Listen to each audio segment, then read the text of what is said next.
तो हम लोग बात करने वाले थे सबूत के भार, बर्डन ऑफ प्रूफ। पुराने भारतीय साक्ष्य अधिनियम 101 से 106 तक लोग कहते हैं कि सबूत का भार है, ठीक है।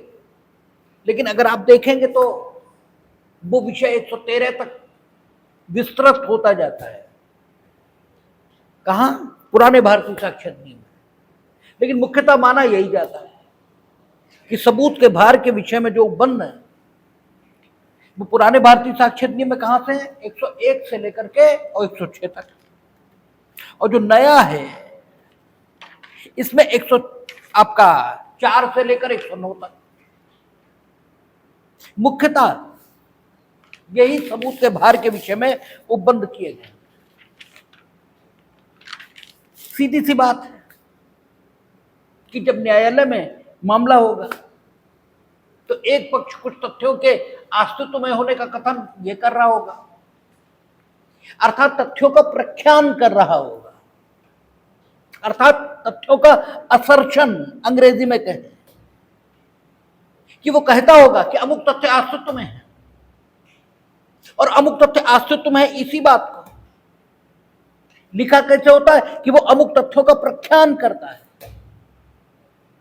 वो ये कह रहा है कि ए ने बी की हत्या की है, तो जब हम हत्या की डेफिनेशन को देखेंगे तो उसका ये कहना कि ए ने बी की हत्या की है ये कहने के समतुल्य है कि ए ने बी की मृत्यु कारित की है और ए ने बी की उन परिस्थितियों में मृत्यु कारित की है जो परिस्थितियां पुरानी भारतीय, ठीक है, दंड संहिता उसकी धारा 300 में और जो नई भारतीय न्याय संहिता है उसकी धारा 100 में जो सरकमस्टांसेस बताई गई हैं उन परिस्थितियों में उसने बी की मृत्यु कारित की है। ये कहना कि ए ने बी की हत्या कारित की है इस कथन के समतुल्य है कि ए ने बी की मृत्यु उन परिस्थितियों में कारित की है जो परिस्थितियां पुराने, ठीक है, आईपीसी में धारा 300 में और नए जो भारतीय न्याय संहिता है उसकी धारा 100 में वर्णित है। जो सरकमस्टांस है इन्हें तथ्य ये भी कहा जाता है, ठीक है। इसीलिए तो कहते हैं कि या तो आप विवाद्यक तथ्यों का सबूत देंगे और या सुसंगत तथ्यों का। तो चाहे आप विवाद्यक तथ्यों का सबूत दें और चाहे सुसंगत तथ्यों का देते तो आप परिस्थितियों का ही सबूत है। तो अगर आप ये कहते हैं कि ए ने बी की हत्या कारित की है इसका मतलब आप कुछ तथ्यों के या कुछ परिस्थितियों के अस्तित्व में होने का कथन ये कर रहे हैं। आप ये कहते हैं कि ऐसी परिस्थितियां मौजूद हैं जिनमें ए के द्वारा बी की मृत्यु कारित करने को हत्या माना जाना चाहिए, यह कहना है आपका।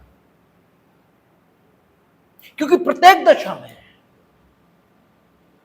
ए के द्वारा बी की मृत्यु यदि कारित की गई है तो यह नहीं कहा जा सकता कि ए ने बी की हत्या की है। ए बी की हत्या करता है ये कहा जा सके इसके लिए जरूरी है कि कुछ विशेष प्रकार की परिस्थितियों में ही बी की मृत्यु ए के हाथों ये कारित हो। हालांकि जो आम आदमी है वो हत्या का मतलब सिर्फ इतना ही मानता है कि यदि ए बी की मृत्यु कारित कर देगा तो बी की मृत्यु ए के द्वारा हत्या के रूप में की गई है ये माना जाएगा, जबकि कानून में ऐसा बिल्कुल नहीं है। क्योंकि हम लोग जानते हैं काम का होना अलग बात है और काम का करना ये अलग बात है। काम हो तो संयोग से भी सकता है, और अगर संयोग सुखद परिणाम पैदा कर रहा है तो उसे संयोग कहते हैं, और अन्यथा दुर्घटना ये कहते हैं। एक के हाथों बी की मृत्यु कारित हो गई है, इसमें यह तो नहीं कहा जा सकता कि ए ने बी की हत्या की। ए बिल्कुल ठीक काम कर रहा था, बाई चांस बी की मृत्यु कारित हो गई। तेज मोटरसाइकिल चलाना यह कोई अपराध नहीं है। अगर तेज मोटरसाइकिल चलाना अपराध है तो फिर मोटरसाइकिलों में स्पीड रखी क्यों जा रही? ठीक है, सरकार इतने बड़े बड़े हाईवेज ये क्यों बना रही जिनमें मिनिमम स्पीड 120 130? तो हाई स्पीड ये अपने में कोई अपराध नहीं, उपेक्षा पूर्वक चलना यह अपराध है। ठीक है, ए ठीक ढंग से जा रहा था, बी स्वयं अपनी गलती से उसकी गाड़ी के सामने आ गया, लाख बचाते हुए भी बी की मृत्यु कारित हो गई। तो यह तो नहीं कहा जा सकता कि ए ने बी की हत्या की। हत्या करने का मतलब तो यह हुआ कि कुछ विशेष प्रकार के तथ्य अस्तित्व में हैं। ए जानता था कि मेरे इस काम से बी की मृत्यु होगी और फिर भी उसने वो काम किया। ए बी की मृत्यु कारित करना चाहता था, इसलिए उसने वो काम किया जिससे बी की मृत्यु कारित हुई। ए ने बी की मृत्यु ये कारित भले ही न करनी चाहिए हो, लेकिन ए जानता था कि इस प्रकार की शारीरिक क्षति अगर हम बी को पहुंचाएंगे तो बी के स्वास्थ्य की दशा ऐसी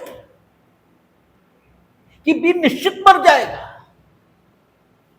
और फिर भी कोई आवश्यकता न होते हुए उसने बी को वो शारीरिक चोट पहुंचाई और बी मर गया। अब है हत्या। ए इसने बी को ऐसी शारीरिक क्षति कारित की कि बी ही नहीं, चंदगी राम होते तो भी मर जाते, चंदगी राम होते तो भी मर जाते। कहने का अर्थ यह कोई होता, यानी प्रकृति के सामान्य अनुक्रम में किसी की भी मृत्यु कारित हो जाती है। ऐसा काम किया इन्हें, लाइव वायर लिया, छुआ दिया, और उस लाइव वायर में डीसी आ रहा था, डायरेक्ट करंट था, एसी नहीं था, झटका नहीं देगा मालूम है, फिर भी कर रहा हूं। ए ने ऐसा काम किया कि भले ही वो बी की मृत्यु कारित करने का आशय न रखता हो, लेकिन काम खुद में ऐसा था कि उसमें किसी न किसी की मृत्यु तो हो ही जाती। वो दुर्भाग्यशाली बी ही था, साहब तोप ली और जला दी। ठीक है, बंदूक ली, सामने शादी हो रही है और साहब जला रहे हैं। तो आप, ठीक है, विदाउट एनी जस्टिफिकेशन ऐसा खतरनाक काम ये कर रहे हो जिसके कारण से मृत्यु होगी, यह मृत्युकारक चोट लगेगी। तो जब आप जानबूझकर, यानी काम या तो जानते बूझते या काम करना आप चाहते हो और इसलिए काम कर रहे हो, फिर आप काम कर रहे हो, तो उस काम के लिए आपको उत्तरदायी ये माना जाना चाहिए। आपको किसी ऐसे काम के लिए उत्तरदायी ये नहीं माना जाना चाहिए। जो काम आपसे हो गया, आपने जो किया, उसका दंड आपको मिलना चाहिए। ठीक है ना? आपने जो कुछ किया, और यही पुरस्कार के संबंध में सत्य है। ठीक है? बर्डन ऑफ प्रूफ देख लेंगे क्या होता है। फर्स्ट ऑफ ऑल, ठीक है, यह समझ लेना चाहिए कि बर्डन ऑफ प्रूफ जिस पर भी होगा, उसके उस पर होने के संबंध में जस्टिफिकेशन क्या है। जैसे हम ये कहेंगे कि सबूत का भार ए पर होगा, तो बी पर क्यों नहीं होगा?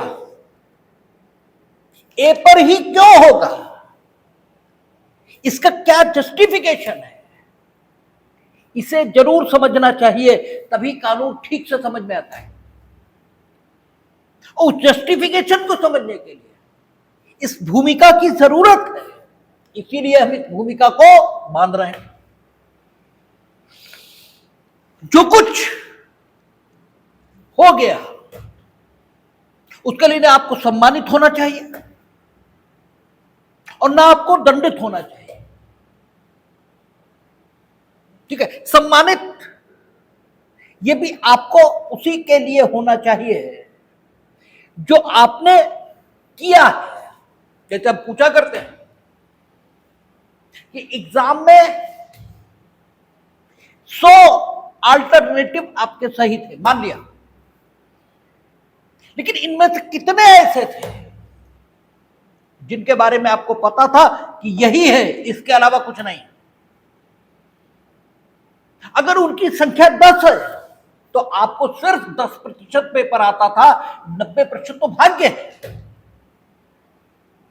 अब भले ही आप उस पोस्ट पर सेलेक्ट हो गए जिसके लिए वो एग्जाम हुआ था, लेकिन आप उस पोस्ट के लायक बिल्कुल नहीं। इसीलिए हम कहते हैं कि ये जो कंपटीशन की प्रक्रिया है,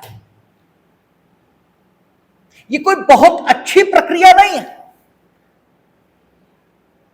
और इससे किसी एलिजिबल आदमी का चुनाव होगा, ऐसा भी बिल्कुल नहीं है। जैसे हमने आपसे चर्चा की कि नीट का पेपर आउट होने पर कुछ कोचिंग संचालक इस ढंग की क्लिप डाल रहे थे कि नीट का पेपर इसलिए आउट नहीं होना चाहिए क्योंकि इससे देश को सक्षम और समर्थ डॉक्टर नहीं मिलेंगे।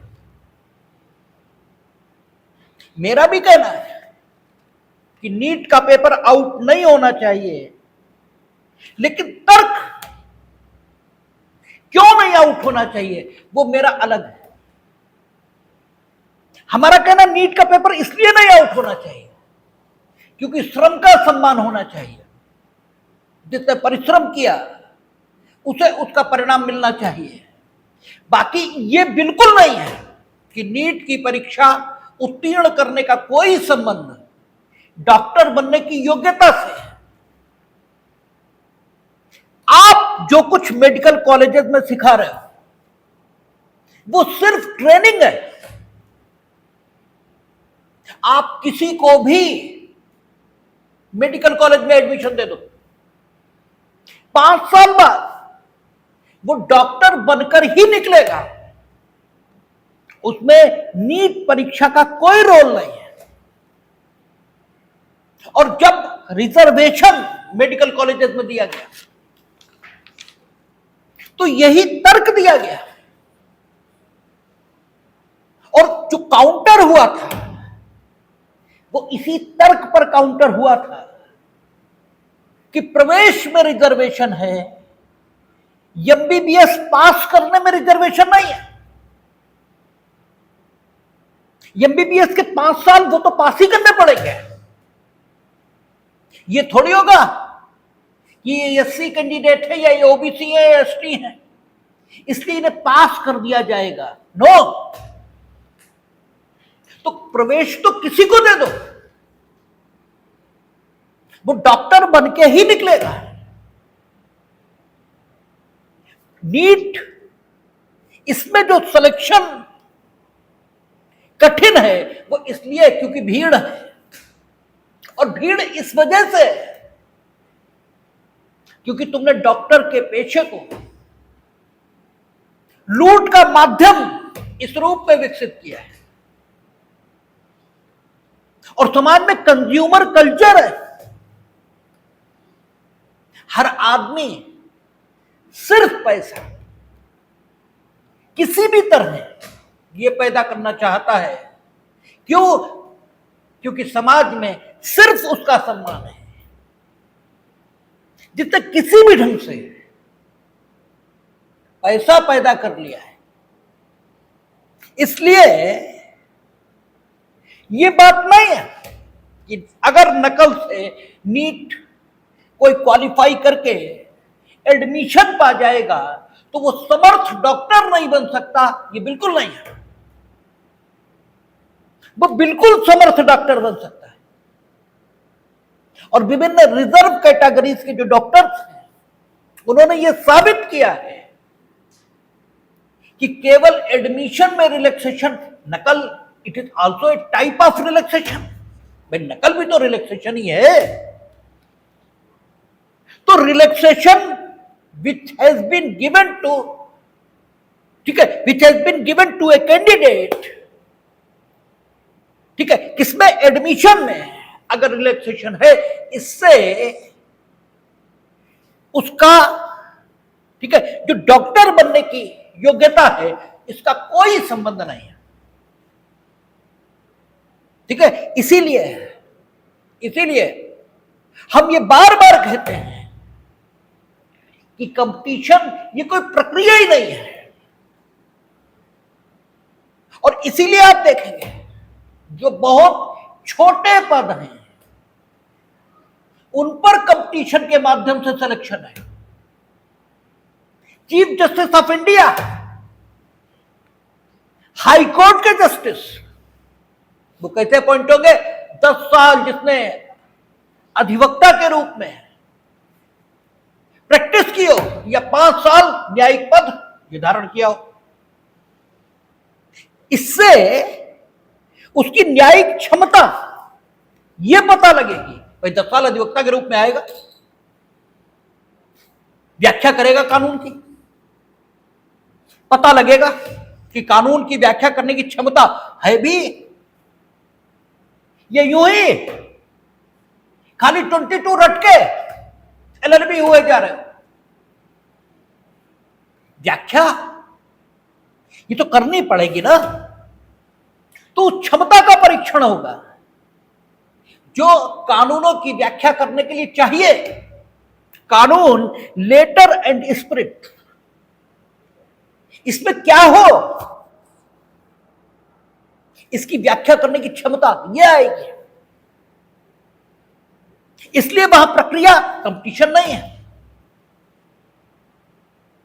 ठीक है, अच्छा 10 साल प्रैक्टिस, आप कुछ अवसरों पर नाटक कर सकते हो, लेकिन 10 बरस नाटक नहीं चलेगा। अगर आप बेईमान हो तो 10 वर्षों में बेईमानी सामने होगी। ठीक है, तो ऑनेस्टी, इंटीग्रिटी, आपकी चीजों को की व्याख्या करने की क्षमता, सबका परीक्षण हो जाएगा।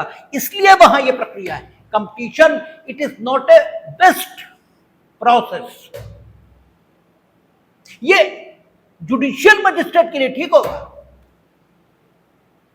जिसे आपराधिक न्याय प्रशासन की सबसे निचली सीढ़ी पर बैठना है। तुम्हें न तो कानून की व्याख्या करने की इजाजत है,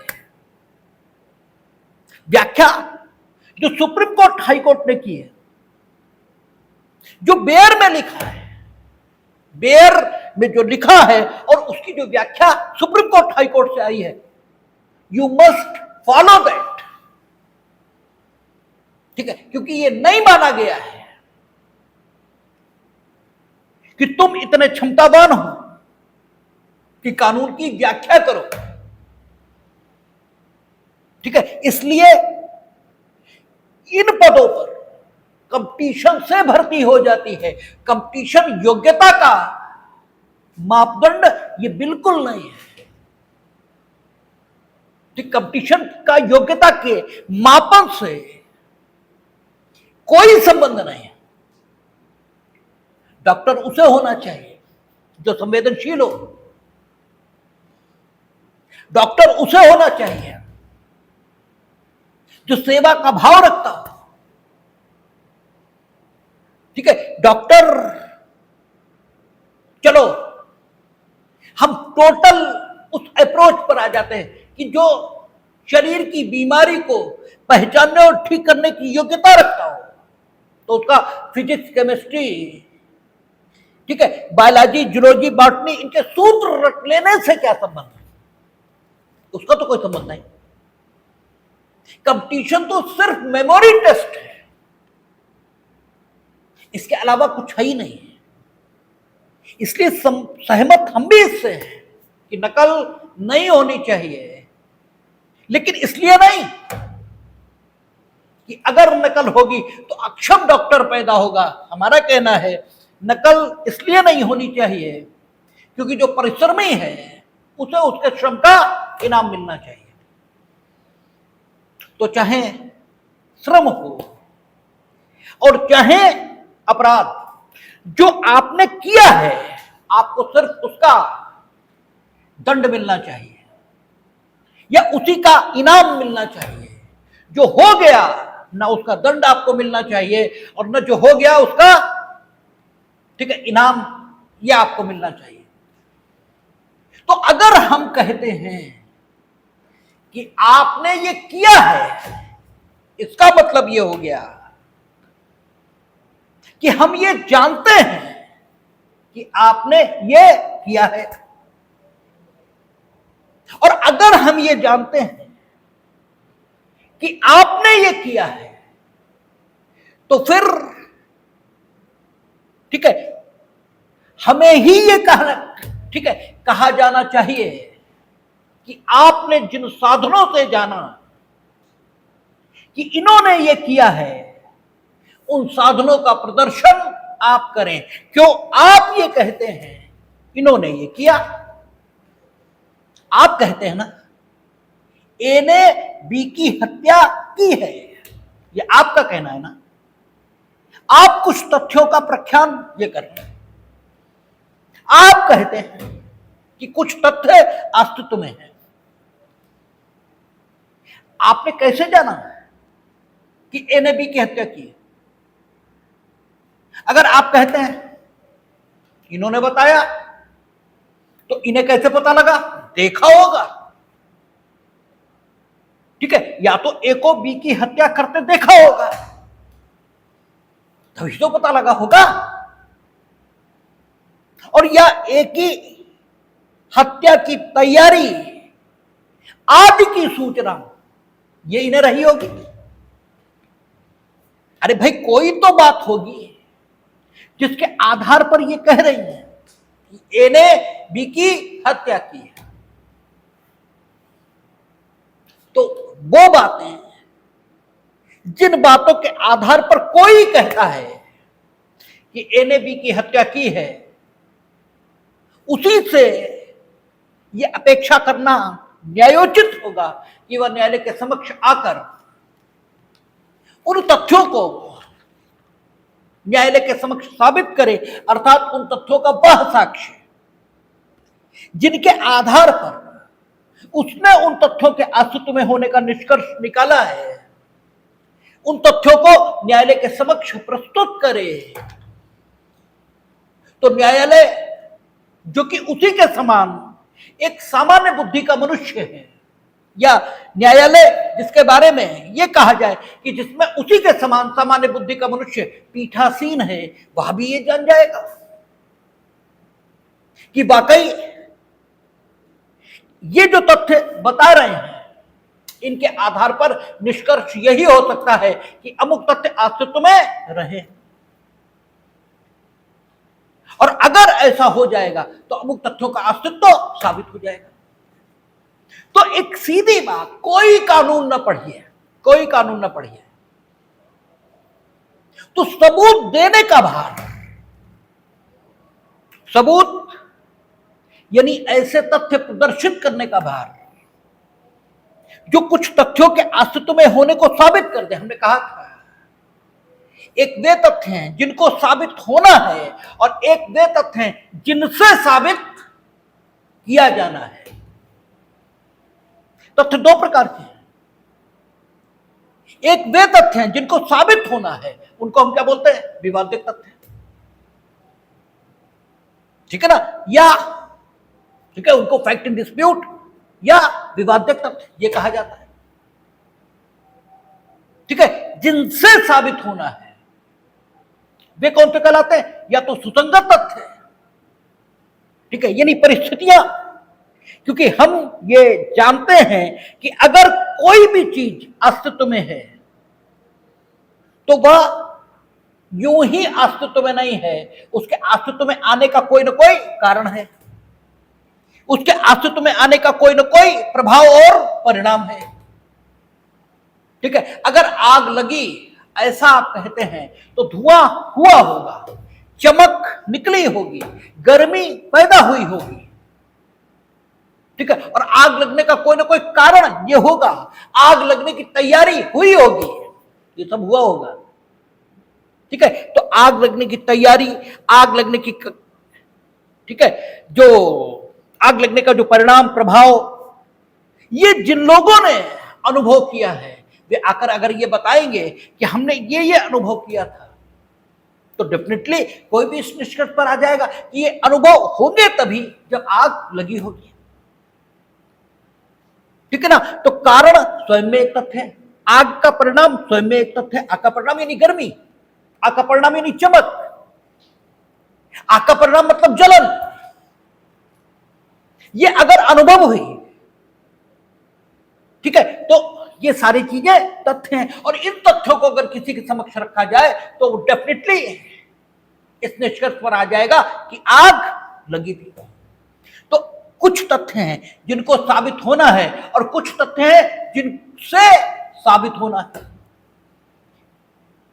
तो आप कहते हैं ना कि ऐसा हुआ था, तो इसका मतलब आपने वैसा होते हुए देखा होगा, या आपको उन तथ्यों की जानकारी नहीं होगी जिन तथ्यों के आधार पर आप इस निष्कर्ष पर आ गए कि ऐसा ही हुआ था, तभी तो आप कहते हैं कि ऐसा हुआ था। तो फिर समुचित और न्यायपूर्ण क्या लगता है कि हम आप ही से कहें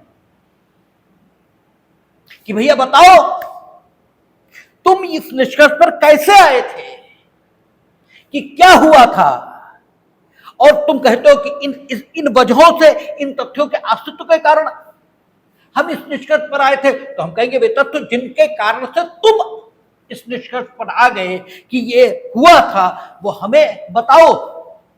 अगर वाकई उन तथ्यों के आधार पर तुम्हें इसी निष्कर्ष पर आना चाहिए कि ऐसा हुआ था, तो हम भी उसी निष्कर्ष पर आ जाएंगे। ठीक है, और अगर स्थिति यह है कि केवल तुम ही ये कह सकते हो, ठीक है, इन तथ्यों के आधार पर कि ये हुआ होगा, बाकी कोई नहीं कहेगा, ठीक है, तो फिर तुम झूठ कहते हो, या तुम, ठीक है, मूर्ख व्यक्ति हो, क्योंकि अन्य कोई नहीं आएगा ना इस निष्कर्ष पर। जब हम आपातकाल की बात कर रहे थे तो हमने कहा था कि दो बातें, कि राष्ट्रपति का यह समाधान हो जाना चाहिए कि आपात की स्थिति है, और वह आपात की स्थिति युद्ध, वाह्य आक्रमण या आज की तिथि पर कहें तो आर्म्ड रिबेलियन यानी सशस्त्र विद्रोह इससे पैदा हुई है। तो इतनी चीजें तो होनी चाहिए ना। अगर इनमें से एक बात भी नहीं और राष्ट्रपति कहते हैं कि ऐसा है, तो क्या हम मान लेंगे? इस समय दिन है, आपको रात है, हम मान लेंगे? तुम आंखें बंद किए हो या तुम अंधे हो गए, तुम कहते हो रात है, कैसे मान ले भाई? ये तुम्हारा अनुभव होगा, ये वस्तुपरक ढंग से ऑब्जेक्टिव तौर पर ये ठीक नहीं है। और यही है सार्वभौम में कहा कि नो डाउट हम आपातकाल का रिव्यू, ठीक है, जुडिशियल रिव्यू नहीं करेंगे, आपातकाल का जुडिशियल रिव्यू नहीं करेंगे। मीनिंग देयर भाई, आपातकाल की या आपात की जो उपस्थिति है उसके बारे में जो राष्ट्रपति का समाधान है उसका हम जुडिशियल रिव्यू नहीं करेंगे, लेकिन लिमिटेड ग्राउंड्स पर करेंगे। यानी कुछ ऐसा जरूर होना चाहिए, ठीक है ना, कुछ तो ऐसा होना चाहिए जिसे युद्ध बाह्य आक्रमण या सशस्त्र विद्रोह की परिस्थिति कहा जा सके। अगर परिस्थिति ऐसी है कि कोई ये नहीं मानेगा कि युद्ध बाह्य आक्रमण या सशस्त्र विद्रोह की परिस्थिति है, अरे कोई तो हो जो ये बात मान ले। चलो, समाज का अधिसंख्य वर्ग उस सामग्री के आधार पर इस निष्कर्ष पर नहीं आएगा कि युद्ध बाह्य आक्रमण या सशस्त्र विद्रोह की स्थिति, लेकिन कोई तो हो जो ये बात मान ले। अगर कोई नहीं है, खाली तुम ही कहते हो कि ऐसा है, तो भाई तुम्हारी बात कैसे ठीक है? तो एसआर मुंबई में उन्होंने यही कहा कि लिमिटेड ग्राउंड्स पर हम जुडिशियल रिव्यू करेंगे। हम ये नहीं देखेंगे कि जो ग्राउंड्स मौजूद हैं क्या उन पर हर व्यक्ति इसी निष्कर्ष पर आएगा। यानी ऑब्जेक्टिव तौर पर वे ग्राउंड सफिशिएंट हैं या नहीं है, वस्तुपरक दृष्टिकोण अपनाने पर वे आधार पर्याप्त माने जाएंगे या नहीं माने जाएंगे, हम ये नहीं देखेंगे। लेकिन व्यक्तिगत रूप से अरे कोई तो उन आधारों को पर्याप्त माने, और अगर कोई भी वैसा नहीं मान रहा तो फिर तो आपने दुराशय पूर्वक, तब तो एक ही बात कही जाएगी, आपने दुराशय पूर्वक या without application of the mind emergency impose कर दिए, फिर तो यही माना जाएगा। सेम पोजीशन हम यहां लाएंगे। सबसे पहली बात, आप कहते हैं it is you who assets कि कुछ परिस्थितियां अस्तित्व में, ये आप है ना, आप कहते हैं कि एनएबी की हत्या की, तो एनएबी की हत्या की मीनिंग देयर बाय एनएबी की मृत्यु उन परिस्थितियों में कारित की जो बीएनएस की धारा 100 या आईपीसी की धारा 300 में आती हैं। ये आप जानते हैं, तभी तो आप कह रहे हैं। तो आप अपनी जानकारी न्यायालय के समक्ष रखिए, और अगर वो जानकारी ऐसी है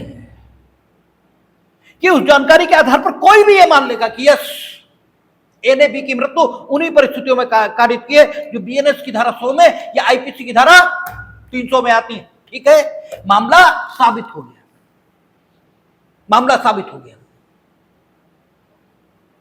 ठीक है। अभी साबित हुआ है, अभी ये नहीं है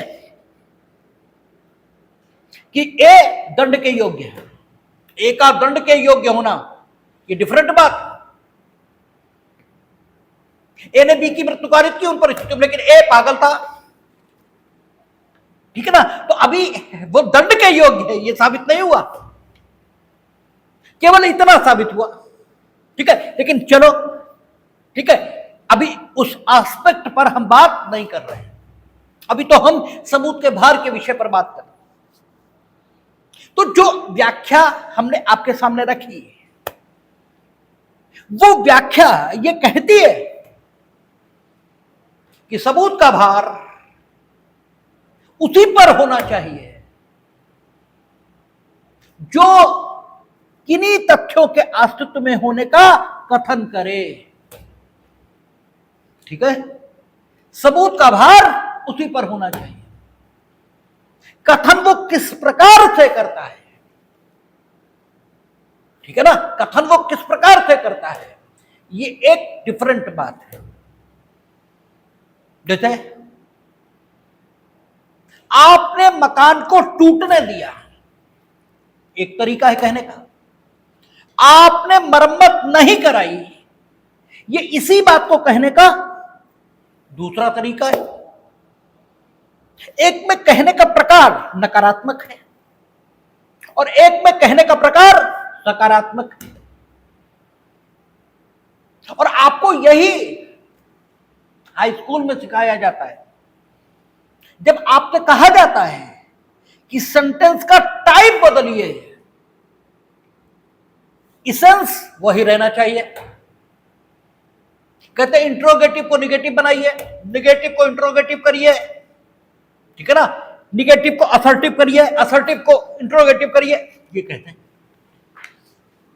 लेकिन इसेंस ना बदले, सार वही रहे। तो कुल मिलाकर जो हमने व्याख्या रखी है आपके सामने, वो बात यह है कि जो ये कहता है कि अमुक तथ्य अस्तित्व में है, प्रथमतः उसी पर यह कहा जाना चाहिए, उसी पर सबूत का भार होना चाहिए, ठीक है ना।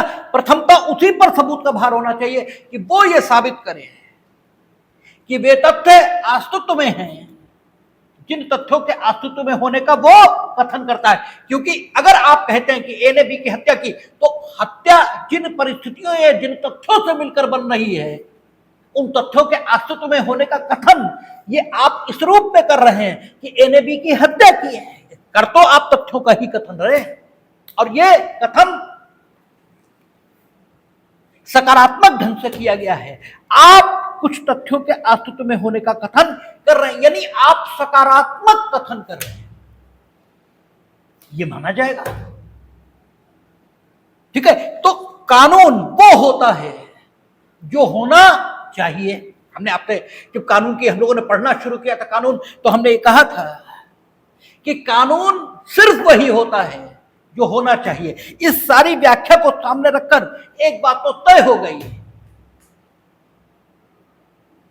कि साबित करने का भार पहली बार उस आदमी पर होना चाहिए जो किन्हीं तथ्यों के अस्तित्व में होने का कथन करता है, अर्थात जो सकारात्मक कथन करता है उस पर होना चाहिए।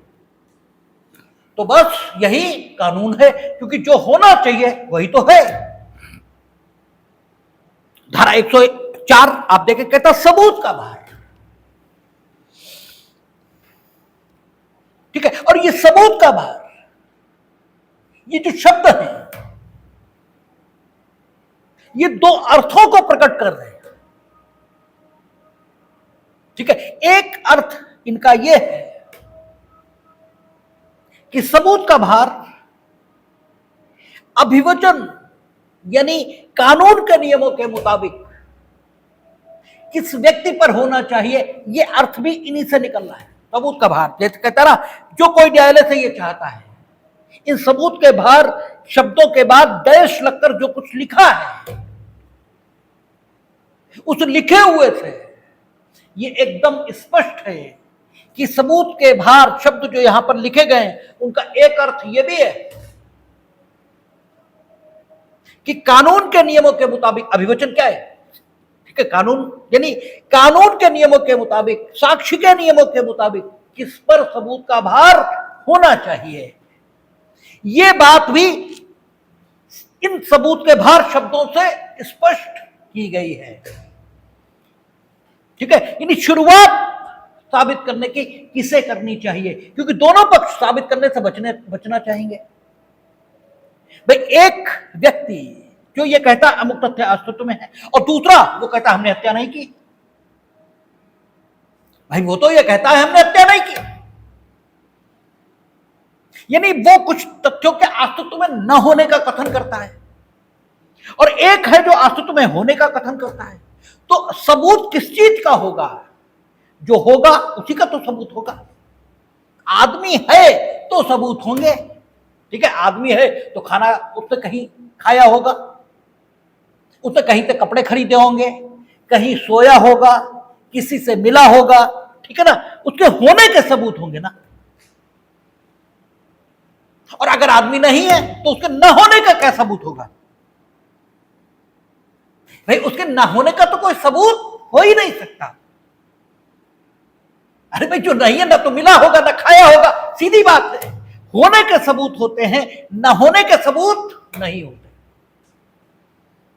तो इसलिए जो किन्हीं तथ्यों के अस्तित्व में होने का कथन करता है, अर्थात जो सकारात्मक बात कहता है, सबूत का भार प्रथमतः उसी पर होता है, क्योंकि उसी पर होना चाहिए, उसके अलावा किसी पर होना चाहिए ही नहीं। ये कोई अन्याय और अत्याचार थोड़ी है।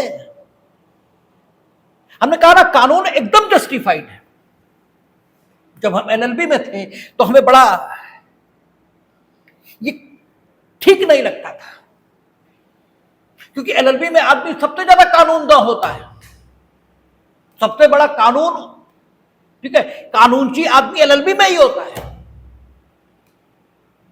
जब एलएलबी फर्स्ट सेमेस्टर में आदमी एडमिशन लेता है तो दुनिया का सबसे, ठीक है, जानकार आदमी, वो खुद को मानकर चलता है, वो ये मानकर चलता है उससे ज्यादा कानून किसी को नहीं पता, और उसे हर कानून गलत लगता है। वो तो प्रत्येक कानून में कमी दिखाई देती है। जैसे कचहरी में जो सबसे कल आया हुआ अधिवक्ता होता है, वो सबसे ज्यादा क्रांतिकारी होता है। वो मार क्रांति ही दिन भर करता है। उसे पूरी न्याय व्यवस्था में आमूल चूल परिवर्तन कर देने की बड़ी, ठीक है, उसके अंदर हिलोरे, उमंगे हिलोर ले रही होती। तो जब हम एलएलबी में थे तो हम भी उस व्यवस्था और उस चिंतन से अछूते थोड़ा ही थे। तो हम भी ये मानते थे कि बड़ा दुर्भाग्यपूर्ण है कि जो कहता है कि ए ने बी की हत्या की वो ही साबित करे। जो कोई बात हुई, ये साबित करे ना, मारा तो इन्होंने है। अरे वाह भाई वाह, अब समझ में आता है कि नहीं ये तो बात ही गलत है। ये तो तुम कहते हो उसने मारा, वो तो कहता हमने मारा ही नहीं। और ये बात सही है, जब वो मां के पेट से पैदा हुआ था तो वो किसी को मारते हुए थोड़ी पैदा हुआ था। तो कल्पना क्या होनी चाहिए? कल्पना ये होनी चाहिए चीजें स्वाभाविक दशा में है। कल्पना तो ये होगी ना, कल्पना पॉल्यूशन की थोड़ी होती, कल्पना तो ये होती हवा शुद्ध है। पॉल्यूशन तुम करते हो तो जो तुम करते हो क्रिया का सबूत होगा, ठीक है, कार्य का सबूत होगा। जो हुआ ही नहीं उसका सबूत कैसे होगा? वो तो कहता हमने किया ही नहीं। तो हम उससे क्यों कहें कि तुम ना होने का सबूत लाओ, तुमने न करने का सबूत लाओ? क्योंकि न करने का सबूत वो तो ला ही नहीं पाएगा। अरे जो है ही नहीं, अगर उसकी बात ठीक है, और उसकी बात को हम ठीक क्यों ना माने? क्योंकि जब वो पैदा हुआ था कातिल नहीं था, तो हम तो यही मानेंगे कि वो आज भी कातिल नहीं है। हम ही क्यों माने वो कातिल है? ये तो तुम कहते हो कातिल है। तो तुम सत्यवादी हरिश्चंद्र के खानदान के हो, ठीक है, कोई तुम भगवान राम के वंशज हो कि हम तुम्हारी बात मान लें? अरे भाई तुम कहते हो इसने मारा, हम तुम्हारी बात पर भी अविश्वास नहीं कर रहे। बताओ तुम्हें कैसे जानकारी कि इसने मारा है? और जो जानकारी तुम्हें मेरे सामने रखो, हम भी तुम्हारी तरह एक साधारण बुद्धि के मनुष्य हैं। अगर तुम्हारी जानकारी ठीक होगी तो हम भी मानेंगे किसने मारा, और तब हम इसे सजा देंगे। लेकिन हम अभी क्यों माने? यानी सबूत का भार प्रथमतः, ठीक है, उस व्यक्ति पर होता है जो सकारात्मक बातों का कथन करता है। तो सबूत का भार, ये जो शब्द लिखे हैं यहां, इन शब्दों का प्रयोग दो अर्थों में किया गया है, जिनमें से पहला अर्थ है कि अभिवचन के नियमों के मुताबिक सबूत का भार किस पर होगा, ये यहां बताया गया है, ठीक है। और दूसरी बात कि सबूत का भार किस पर होता है, किस पर होना चाहिए और किस पर होता है, दोनों बातें यहां बताई गई। क्योंकि जिस पर होना चाहिए, यह भी हो सकता है कि कानून स्थिति बदल दे। जैसे जहां पर उदाहरण आए हैं वहां तो स्थिति बदली दी उन्होंने, ठीक है। तो 104 ये बता रहा है सबूत का भार किस पर होता है और किस पर होना चाहिए। कहता है जो कोई न्यायालय से ये चाहता है कि वह शब्द किसके लिए आया? न्यायालय के लिए। ये प्रोनाउन के तौर पर उपयोग हुआ है कि जो कोई न्यायालय से ये चाहता है कि वह ऐसे किसी विधिक अधिकार या दायित्व के बारे में निर्णय दे जो उन तथ्यों के अस्तित्व पर निर्भर है जिन्हें वह प्रख्यान करता है। क्योंकि न्यायालय के समक्ष जितनी कार्रवाइयां चलती हैं वे किस संबंध में होती हैं? जितनी कार्रवाइयां चलती हैं यानी जिन्हें आप मुकदमा ये कहते हो, कार्रवाइयां जो न्यायालय के समक्ष चलती हैं उन्हीं को तो आप मुकदमा ये नाम देते हो। तो प्रत्येक मुकदमे में किसी न किसी अधिकार की मांग की जाती है या किसी न किसी दायित्व इसकी मांग की जाती है। निर्योग्यता भी दायित्व है, ठीक है। इसलिए दायित्व शब्द में निर्योग्यता शामिल है, निर्योग्यता में दायित्व शामिल नहीं है, क्योंकि निर्योग्यता के अतिरिक्त भी दायित्व होते हैं। लेकिन दायित्व बड़ा शब्द है जिसमें निर्योग्यताएं शामिल हैं। तो न्यायालय के समक्ष जब भी कोई कार्रवाई चलती है, यानी न्यायालय के समक्ष जब भी कोई मुकदमा चलता है तो उसमें या तो किसी अधिकार की मांग होती है, यानी दीवानी कार्रवाई तुम कर रहे हो तो अधिकार की मांग करो, हमें घोषित कर दिया जाए कि हम अमुक संपत्ति के मालिक हैं, तो मालिकाना हक की मांग कर रहे हो ना अधिकार की मांग कर रहे हो। तो न्यायालय के समक्ष चलने वाली कार्रवाइयों में या तो किसी अधिकार की मांग होती है और या किसी दायित्व की, इन्हें सजा दी जाए, सजा दायित्व है, ठीक है। इनसे क्षतिपूर्ति कराई जाए, क्षतिपूर्ति दायित्व है, ठीक है। इन्हें दिवालिया घोषित कर दिया जाए, दिवालिया निर्योग्यता है। तो न्यायालय के समक्ष जितनी कार्रवाइयां चलती हैं सब में या तो अधिकार की मांग है और या दायित्व की। और इस अधिकार या दायित्व को जो मांग रहा है उसकी मांग पूरी करने के लिए जरूरी है कि कुछ तथ्यों का अस्तित्व दर्शित किया जाए, तभी उसकी मांग पूरी की जा सकती है। वो कहता है इन्हें दंडित किया जाए, क्यों करें? तो इन्हें दंडित तब हम कर सकते हैं जब ये साबित हो जाए कि इन्होंने हत्या की है, अर्थात ये उन परिस्थितियों की जन्मदाता हैं जिन परिस्थितियों के कारण बी की मृत्यु हो गई, ठीक है। जब ये साबित किया जाए तब हम इन्हें दंडित करेंगे। तो ये कौन साबित करे? प्रश्न ये है ना, ठीक है। तो जब न्यायालय के समक्ष किसी कार्रवाई में किसी अधिकार या दायित्व की मांग की जाती है तो उन परिस्थितियों को या उन परिस्थितियां और तथ्य बात एक ही है, तो उन परिस्थितियों या तथ्यों को साबित करने का भार हमेशा उस व्यक्ति पर होता है, ठीक है, जो अधिकार या दायित्व को उत्पन्न करने की मांग कर रहा है। उसी पर यह दायित्व होता है कि वह उन परिस्थितियों के अस्तित्व को साबित करे जिन परिस्थितियों का अस्तित्व साबित होने पर, अर्थात जिन तथ्यों का अस्तित्व साबित होने पर किसी अधिकार या दायित्व का, ठीक है, जन्म ये हो सकता है या किसी अधिकार या दायित्व को जन्म दिया जा सकता है। ये उसी का दायित्व है और उसी की जिम्मेदारी है कि वो ये साबित करे, ठीक है। क्योंकि वो मांग कर रहा है कि अमुक अधिकार या दायित्व उत्पन्न किया जाए, तो उस अधिकार या दायित्व को उत्पन्न करने के लिए आवश्यक परिस्थितियां उसकी जानकारी में होंगी, तभी तो वो मांग कर रहा है, क्योंकि पागल तो वो है नहीं। तो फिर डेफिनेटली उससे यह कहना कि उन तथ्यों या परिस्थितियों का अस्तित्व दर्शित करो जिनके आधार पर तुम अधिकार या दायित्व की मांग कर रहे हो, यह किसी भी दृष्टिकोण से अन्यायपूर्ण कम से कम नहीं कहा जा सकता। और इसीलिए कानून में धारा 104 के रूप में यह सिद्धांत शामिल किया गया कि जब भी किसी न्यायालय के समक्ष कोई ये चाह रखेगा कि किसी ऐसे अधिकार या दायित्व के बारे में निर्णय दिया जाए जो उन तथ्यों के अस्तित्व पर निर्भर है जिन्हें वह प्रख्यान करता है, अर्थात तुम कहते हो ना कि इन्होंने हत्या की है इसलिए इन्हें दंडित किया जाए, ठीक है ना, तो अधिकार तुम दायित्व की मांग कर रहे हो जो उन तथ्यों के अस्तित्व पर निर्भर है जिसका तुम प्रख्यान करो, जिसका तुम कथन कर रहे हो। हत्या तथ्यों के समूह का नाम है ना, ठीक है ना, तो उन तथ्यों के अस्तित्व पर वो दायित्व निर्भर है जिसकी तुम मांग कर रहे हो।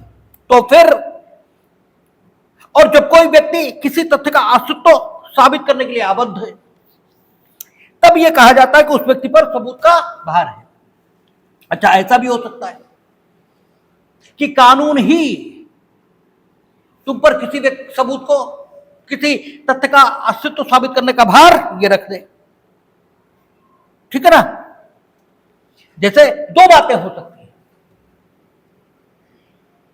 कि एक, तुम पर सबूत का भार इसलिए रखा जाएगा क्योंकि तुम किन्हीं तथ्यों के अस्तित्व में होने के, ठीक है, कथन के आधार पर किसी अधिकार या कर्तव्य को या किसी दायित्व को उत्पन्न करने की मांग कर रहे हो, इसलिए तुम उन तथ्यों को साबित करो जिन तथ्यों के अस्तित्व में होने का कथन करके तुम किसी अधिकार या दायित्व को उत्पन्न करने की मांग कर।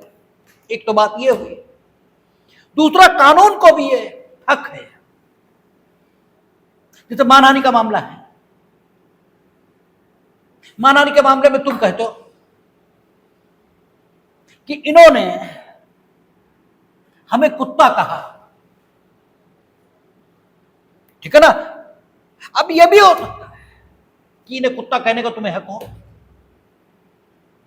ठीक है, इनका प्राधिकार इस ढंग का हो, ठीक है। तो मानहानि का कानून यह कहता है कि अगर जो कथन वादी ने किए हैं वे प्रकटतः अपमानजनक है, यानी उनका सामान्य अर्थ समाज में कैसा है, अपमानजनक है,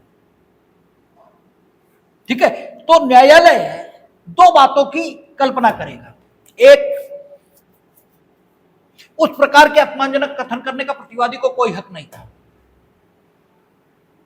ठीक, और वे कथन वादी का अपमान करने के दृष्टिकोण से ही कहे गए थे। ये दो बातें न्यायालय मान लेगा। और कानून मानहानि में अपेक्षा करता है कि प्रतिवादी शुरुआत करे और ये बताए कि उसके पास क्या विशेषाधिकार है, ठीक है, इस प्रकार के कथन करने का। दोनों बातें वो बताए कि क्या उसने ये कथन किए और यदि हां तो फिर क्या विशेषाधिकार है उसके पास। यानी कानून वहां, ठीक है, विशेषाधिकार को गठित करने वाले तथ्यों को साबित करने का भार प्रतिवादी पर रख देता है, ठीक है ना। तो कानून वहां पर तथ्यों को साबित करने का भार सामान्य दशा से हटाकर अलग कर देता है। इसीलिए 104 में यह लिखा है कि दो बातें, सबूत का भार प्रारंभतः जहां से शुरुआत होती है वहां पहली बार उस व्यक्ति पर होता है जो अमुक तथ्यों के अस्तित्व में होने का कथन करे और उन अमुक तथ्यों के अस्तित्व में होने के आधार पर किसी व्यक्ति के लिए किसी अधिकार अथवा दायित्व की मांग करे। प्रथमता उसी पर होता है, और या फिर कानून स्वयं इस स्थिति को बदल दे और किसी विशेष तथ्य को साबित करने के लिए किसी अन्य व्यक्ति को आबद्ध कर दे, ठीक है ना, यानी उसे ड्यूटी बाउंड कर दे, you must prove this fact, तो बात अलग हो जाएगी। अदरवाइज जनरली नियम यही रहेगा कि जो न्यायालय के समक्ष किसी तथ्य के अस्तित्व में होने के कथन के आधार पर किसी के लिए कोई अधिकार अथवा दायित्व उत्पन्न करने की मांग करेगा, उसी पर उन तथ्यों को साबित करने का भार रखा जाएगा जिन तथ्यों के अस्तित्व में होने पर ही वह अधिकार अथवा दायित्व उत्पन्न किया जा सकता है। और इसी को एक लाइन में बोलते हैं कि वो जो सकारात्मक कथन करता है प्रारंभतः सबूत का भार उस पर होता है, ठीक है। इसे सामान्य भाषा में इस प्रकार बोलते हैं। दृष्टांत देख, कहता है का न्यायालय से चाहता है कि वह खा को उस अपराध के लिए दंडित करने का निर्णय दे जिसके बारे में का कहता है कि वह खा ने किया है, का कहता है ना, तो तुम जो कुछ कहती हो उसे कहने का कोई आधार तो तुम्हारे पास है? भी तुम कहते हो, ये तुम कहती हो कि मेरे बाल काले या सफेद हैं, तो ऐसा कहने का कोई आधार तो तुम्हारे पास है कि तुम्हें दिख रहा है ये? तुम्हारी आंख की जो ज्ञानेंद्रिय है वो इस ढंग का अनुभव तुम्हें करा रही है। अब अगर तुम्हारी आंख में कोई खराबी नहीं है तो तुम्हारी आंख का अनुभव इन्हीं की आंख इसके बराबर होगा। ठीक है, तो जो कुछ भी है, आखिर जो कुछ तुम कह रहे हो उसे कहने का कोई आधार तो आपके पास है,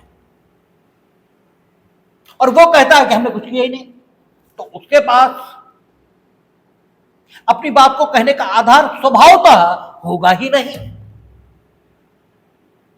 ठीक है भाई, ना होने का सबूत थोड़ी होता, होने का सबूत होता है। ठीक है, बाल काले या सफेद होने का सबूत होगा। ठीक है, न होने का सबूत ये तो है ही नहीं, न होने का तो कोई सबूत ही नहीं होता। होने का सबूत, कहते चोरी की है तो सबूत होंगे, अपराध हुआ है तो सबूत होगा। जब अपराध हुआ है, यही तो सिद्धांत है। आप जासूसी फिल्में पढ़ें, जासूसी नॉवेल पढ़ें, जासूसी फिल्में देखें, वो कहते हैं अपराधी चाहे जितना होशियार हो, कोई ना कोई सबूत छोड़ जाएगा। ठीक है, तो अपराध होगा तभी तो अपराधी होगा। अगर अपराधी हो ही नहीं, है ही नहीं, तो सबूत कहां से होगा? ठीक है, और आप कहते हो अपराध हुआ, आप कहते हो ये अपराधी है, ये तो कहते हैं हम है ही नहीं, तो हम इनसे कैसे कहते हैं? क्योंकि इनसे कहना तो अन्यायपूर्ण होगा। ये तो पहले ही कहना है कि हमने कुछ नहीं किया। हम इनसे कहें कुछ न करने का सबूत लाओ, तो कुछ न करने का कोई सबूत होता ही नहीं। कुछ नहीं किया, हम तो घर पे लेटे रहे, तो लेटे रहने क्या सबूत लाए भाई? कैसे लाए? आप कहते हो नहीं इनने चोरी की, तो आप बताओ आपको ये जानकारी कैसे कि इन्होंने चोरी की? तो यहां कहता है का न्यायालय से चाहता है कि वह खा को उस अपराध के लिए दंडित करने का निर्णय दे जिसके बारे में का कहता है कि वह खा ने किया। तो का को साबित करना होगा कि खा ने अपराध किया। अब इसे याद करने की क्या जरूरत, ये तो समझ लेने लायक बात है और बिल्कुल कॉमन सेंस की है। ठीक बात ही यही है कि का को साबित करना चाहिए कि खा ने अपराध किया है, खा कुछ भी साबित क्यों करे। ठीक है ना। दूसरा क्या कहता है, का न्यायालय से चाहता है कि न्यायालय उन तथ्यों के कारण जिनके सत्य होने का वह प्रख्यान और खा प्रत्याख्यान करता है। ये दीवानी का मामला है। ठीक है ना, कुछ तथ्यों के सत्य होने का प्रख्यान करता है और खा प्रत्याख्यान करता है कि वो तथ्य सत्य नहीं है, लेकिन आप सत्य होने का प्रख्यान करते हो। ठीक है, आप सत्य होने का प्रख्यान करते हो, तो सत्य होने का जो प्रख्यान करता है उस पर सबूत का भार रखा जाएगा। ठीक है, कहता है यह निर्णय का न्यायालय से चाहता है कि न्यायालय उन तथ्यों के कारण जिनके सत्य होने का वह प्रख्यान करता है और खा प्रत्याख्यान करता है, यह निर्णय दे कि वह खा के कब्जे में की अमुक भूमि का हकदार है। का को उन तथ्यों का अस्तित्व साबित करना होगा जिन तथ्यों का आप प्रख्यान कर रहे हो कि वे अस्तित्व में हैं। ठीक है, इधर अंग्रेजी पर a desires a court to give judgment that he is entitled to certain land in the possession of B। यहां ठीक लिखा है, हिंदी का जो दृष्टांत गलत लिखा हुआ है। ठीक है, ये कौन एक ही इच्छा है कि न्यायालय निर्णय है कि वो उस भूखंड का हकदार है। ठीक है, जिस पर उसका कब्जा है। A desires a court to give judgment that he is entitled to certain land in the possession of B। Sorry, कब्जा बी का है, कब्जा तो बी का है, और आप ये कहते हो कि वो मेरा है, जबकि कब्जा प्रथम दृष्टया सबूत है स्वामित्व का। तो आप ये कह रहे हो ना कि किसी दूसरे के कब्जे की चीज आपकी है, तो किसी दूसरे के कब्जे की चीज आपकी है, ये साबित करने का भार किस पर होगा? तुम पे होगा। तुम साबित करो। और दूसरे की कमजोरी का लाभ आपको नहीं दिया जा सकता, क्योंकि वो तो कब्जे में है। और ठीक बात यही है कि किसी भी व्यक्ति के पास जो चीज है उसके बारे में माना यही जाएगा कि वो उसकी है, तभी तो है उसके कब्जे में। अब उसके पास अन्य कोई सबूत नहीं है कब्जे के अलावा, तो हम लोगों ने ज्यूरिस्प्रूडेंस में संपत्ति की उत्पत्ति ये पढ़ी है। तो संपत्ति की उत्पत्ति प्रथम दृष्टया कब्जे से ही तो हुई है। पहले कब्जा, फिर अधिग्रहण आया और फिर संपत्ति बनी, ऐसे ही तो हुआ। तो उसके पास कब्जा और अधिग्रहण दोनों है, और तुम ठन गोपाल, और तुम कहते हो कि हम इसके मालिक हैं। ये भी हो सकता है, वाकई हो, वाकई हो, लेकिन तुम मालिक हो ये साबित किसे करना चाहिए? तुम्हें करना चाहिए। तुम कहते हो ना मालिक, तो तुम्हारे पास मालिक कहने का कोई आधार ये होगा। अब तुम्हारे पास भी मालिक कहने का कोई आधार नहीं, और उसके पास भी कोई आधार नहीं, वो भी बैनामा नहीं दिखा पा रहा, तुम भी नहीं दिखा पा रहे। उसके पास कब्जा तो है, तुम्हारे पास तो वो भी नहीं है।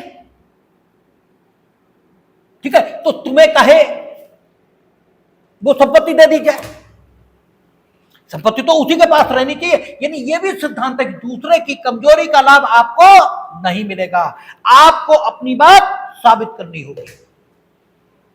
आप ये नहीं कह सकते कि इनके पास भी बैनामा नहीं है, नहीं है तो उसके पास कब्जा तो है। तुम कहते हो मालिक है, तो तुम बताओ कैसे हो? अरे भाई बैनामा तुम्हारे पास नहीं, 4 लोग तो होंगे, उन्हें लेके आओ। वो तो बताएंगे नहीं नहीं किया, इनके बाप दादे रहते आए थे मांगने कि हमें किराया दे दो, इन्हें किराया दे दी, अपने कब्जा कर लिया। अरे कोई तो आए, कुछ तो कहे आके कि तुम्हारी बात ही हम मान रहे हैं। अच्छा, एक चीज हमेशा के लिए समझ लीजिए, सबूत का भार किसी पर हो। अगर न्यायालय के समक्ष सबूत आ गया, उसे देने का भार किस पर था, इसका कोई मतलब उस दशा में फिर नहीं रह जाता जबकि सबूत आ चुका है, क्योंकि ये सब प्रक्रिया है। और प्रक्रिया काहे के लिए? न्याय करने के लिए। सबूत का भार इन पर था, ले हम आए या कोई और ले आया, किसी ढंग से सबूत न्यायालय के समक्ष आ गया, फिर इस प्रश्न का कोई महत्व नहीं बचता कि सबूत का भार किस पर था। आपसे अक्सर ये पूछ देते हैं कि सबूत का भार ए पर था, दे दिया बी ने, अब क्या ये सबूत विदिता ग्राह्य है? बिल्कुल है। ये सब कुछ प्रक्रिया का हिस्सा है, और प्रक्रिया काहे के लिए होती? न्याय करने के लिए है। प्रक्रिया के लिए नहीं है कि इन पर भार था और हमने दे दिया तो सब गलत हो गया। नो, सबूत आ गया, बात खत्म हो गई। भार किस पर था, इसका सवाल ही कहां बचा। अच्छा, क्या न्यायालय के समक्ष कार्रवाई में जितने तथ्य विवादग्रस्त होते हैं सबका सबूत देना जरूरी होता है? नहीं, सिर्फ ऐसे तथ्यों का सबूत देना जरूरी होता है जो स्वयं साबित नहीं है या स्वयं स्पष्ट नहीं है। जैसे तुम न्यायालय के समक्ष यह मांग कर रहे हो कि घोषित कर दिया जाए, डिक्लेरेशन सूट फाइल होते हैं कि हम अमुक व्यक्ति के दत्तक पुत्र हैं, ठीक है, या अमुक व्यक्ति के हम धर्मज पुत्र हैं, ये मांग कर रहे हो। अब न्यायालय कहे पहले तुम ये भी तो साबित करो कि तुम जीवित हो। अरे हम तुम्हारे सामने खड़े हैं, ये साबित ये स्पष्ट नहीं कर रहा कि हम जीवित हैं। कोई मुर्दा तो सामने खड़ा नहीं हो सकता। यानी वे तथ्य जो स्वतः स्पष्ट नहीं होते, ठीक है, या यूं कहें जिनका होना स्वयं उनके होने का सबूत नहीं है। जैसे एफआईआर का होना अपराध के होने का सबूत नहीं है, वो अपराध की सूचना मात्र है, जो कि झूठ भी हो सकती है, सच भी हो सकती है। ठीक है ना? इसीलिए कहते हैं FIR is not a substantive piece of evidence. जो चीज स्वयं अपने होने का साक्ष्य नहीं है, तुम्हारा होना तुम्हारे जन्म के होने का साक्ष्य है। अगर तुम हो, इसका मतलब तुम्हारा जन्म हुआ है। आसमान से कोई नहीं टपका, और जो आसमान से टपके हैं उन्हीं को अवतार कहा जाता है। और आप अवतारी पुरुष नहीं है, उनके लिए कहा जाता है भय प्रकट कृपाला। वो प्रकट होते हैं, जन्म नहीं लेते। ठीक है ना? आप हैं, इसका मतलब आपका जन्म हुआ। इसे साबित करने की कोई जरूरत नहीं है। लेकिन हां, अगर आप कहते हैं हम विशेष तिथि को जन्मे, इस तारीख को जन्मे, अब इस तारीख को जन्मे, इससे साबित करने की जरूरत है। तो किन्हीं भी तथ्यों को जो स्वयं स्पष्ट नहीं होते या जो स्वयं के होने का सबूत नहीं है, उन्हीं को साबित करना पड़ता है। शेष किसी बात को साबित नहीं करना होता। और सबूत का भार प्रथमतः उसी व्यक्ति पर होता है जो न्यायालय से ये वांछा करता है, इच्छा करता है कि न्यायालय उसकी बात पर विश्वास करे, और उसकी बात पर विश्वास करके किसी अधिकार अथवा दायित्व को उत्पन्न करे। प्रथमतः उसी पर होता है। देखिए, ऊपर लिखा सबूत का भार, और फिर लिखा सबूत का भार किस पर होता है। ठीक है ना? पहले लिखा सबूत का भार, और फिर 105 लिखता है सबूत का भार किस पर होता है। मार्जिनल नोट में आप देखेंगे। तो इसका मतलब यह हो गया कि सबूत का भार जो पहले लिखा है, वह प्राथमिक तौर पर सबूत का भार किस पर होता है, इससे संबंध रख रहा है कि सबसे पहली बात सबूत का भार किस पर है, जो तथ्यों का प्रख्यान कर रहा है। अब जब तथ्यों का प्रख्यान जिसने किया, उस पर सबूत का भार आ गया, और उसने सबूत का भार डिस्चार्ज कर दिया। लेकिन वो सबूत का भार डिस्चार्ज करने के लिए जो सबूत दे रहा है, इस सबूत की सत्यता, इस सबूत की विश्वसनीयता, और साथ ही अपने पक्ष में सबूत, ये देने का हक दूसरे पक्ष को भी मिलना चाहिए, तभी न्याय हो रहा है, ये कहा जाएगा। दोनों को अपनी बात कहने का समान अवसर ये होना चाहिए। शुरुआत कौन करे, इस प्रश्न का समाधान 104 ने किया। अब न्याय का जो सिद्धांत है कि तराजू के दोनों पलड़े बराबर पे रहने चाहिए, ठीक है, तो न्याय के सिद्धांत के मुताबिक अपनी बात कहने का अवसर इसके द्वारा प्रस्तुत सबूत के बारे में, और स्वतंत्र रूप से अपनी बात कहने का अवसर दूसरे को भी मिलना चाहिए। वो 105 है जिस पर हम लोग कल बात करेंगे। देखेंगे, ये नीट का हमने